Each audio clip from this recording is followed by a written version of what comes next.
ایک مزاج بن گیا ہے کہ ہم یہ سوچتے ہیں کہ اگر ہم یہ کام نہیں کریں گے تو یہ ہوگا نہیں۔ میں ایک جگہ گیا، مسجد بن رہی تھی اور لوگوں نے کہا حضرت مسجد کا چندہ ہو جائے۔ میں ٹھیک چندہ کر لوں، مسجد کا اچھی بات ہے۔ تو مسجد چندہ ہوا تو ایک صاحب آئے مجھ سے بولے کہ حضرت یہ یہاں پہ ایک بہت بڑے آدمی ہیں، انہوں نے کہا کہ میں کچھ بات کہی ہوگی، ان کی بات لوگوں نے نہیں مانی، کہا میں چندہ نہیں دوں گا، میں چندہ نہیں دوں گا۔ اور کافی اچھی رقم دینے والے تھے وہ، تو انہوں نے منع کر دیا کہ میں چندہ نہیں دوں گا۔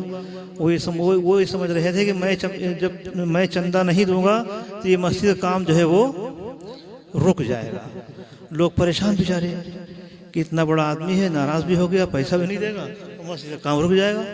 مجھ سے لوگوں نے کہا تم یہ کیوں سمجھ رہے ہو کہ وہ پیسہ نہیں دے رہا ہے، اس کا خفا ہو گیا ہے، غصہ ہو گیا ہے تو ہمارا کام رک جائے گا؟ ایسا نہیں ہے، تم یہ سمجھو کہ اس کا پیسہ اللہ کی بارگاہ میں قبول نہیں ہے نا، اس کا پیسہ اللہ کی بارگاہ میں قبول نہیں ہے، اس لیے اس کا ایسا مزاج بن گیا، اس نے کہہ دیا میں پیسے نہیں دوں گا۔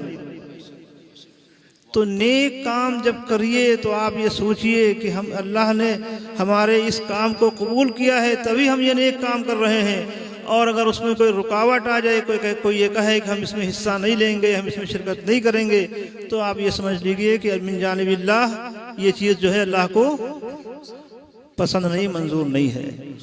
تو جو بھی نیک کام کیے جاتے ہیں، آپ یہ جلسہ کراتے ہیں، آپ جو بھی نیک کام کرتے ہیں اس میں آپ شرکت کرتے ہیں، پیسہ دیتے ہیں، حصہ دیتے ہیں، تو یہ سوچ لیجئے کہ اللہ کو ہمارا یہ پیسہ دینا، ہمارا یہ کام کرنا اس کی بارگاہ میں قبول ہے، اسی لیے ہم کر رہے ہیں۔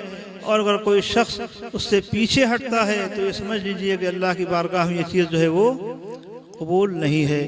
اور اس کی وجہ کیا ہوتی ہے مسلمانوں؟ اس کی وجہ کیا ہوتی ہے کہ کوئی آپ نے 1 روپیہ دیا، اللہ کی بارگاہ میں قبول ہے، کوئی 1 لاکھ دے رہا وہ اللہ کی بارگاہ میں قبول نہیں ہے، اس کا ایسا مزاج بن گیا کہ وہ اس نے دینے سے انکار کر دیا۔ اس کی وجہ معلوم آپ کو کیا ہے؟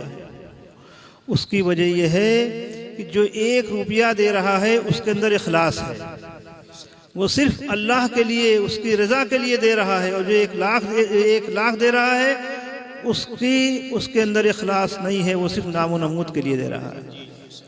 تو جو بھی کام کیجئے اللہ اس کے رسول کے اخلاص کے ساتھ کیجئے، دکھاوے کے لیے نہیں۔ یہ سوچئے کہ ہم یہ صرف اللہ اور اس کے رسول کی خوشنودی کے لیے، اس کی رضا کے لیے کر رہے ہیں۔ تو آپ 1 روپیہ دیں گے، کوئی 1 لاکھ دے رہا ہے تو آپ کا وہ 1 روپیہ 1 لاکھ کے برابر ہوگا مسلمانوں۔ لیکن صرف اخلاص ہونا چاہیے، اللہ اس کے رسول کی رضا کے لیے وہ کام ہونا چاہیے مسلمانوں۔ میں لوگ کہتے ہوں گے کہاں کہ ادھر کی بات ادھر کی بات کر رہے ہیں۔